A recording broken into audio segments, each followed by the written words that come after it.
In this video, we're going to show you the request monitor settings.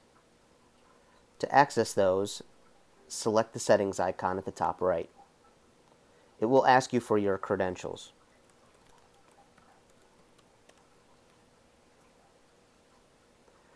From here, you can adjust a bunch of different settings. You can adjust the amount of vehicles to be displayed in the request monitor, how often the request monitor updates. Usually we always recommend to have this setting higher than 2.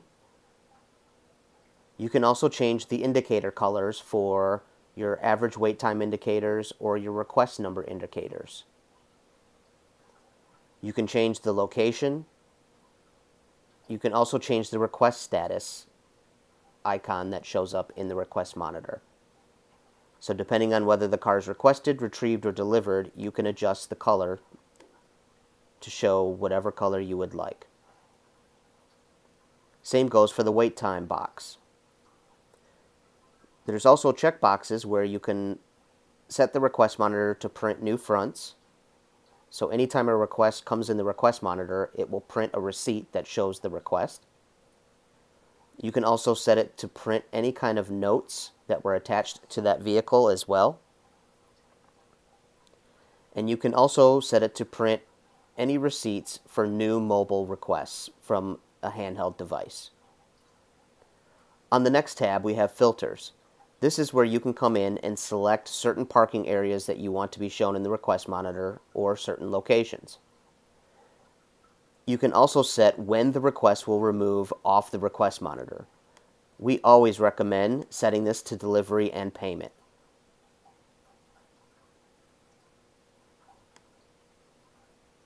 Next is columns. These are the different columns that show in the request monitor. You can have it show the ticket, the requested color status, delivery location, wait time, rates, payment statuses, notes, guest's last name, valet's name, who's retrieving the vehicle. Any one of these you can check and uncheck if you want them in the request monitor. The last tab is images.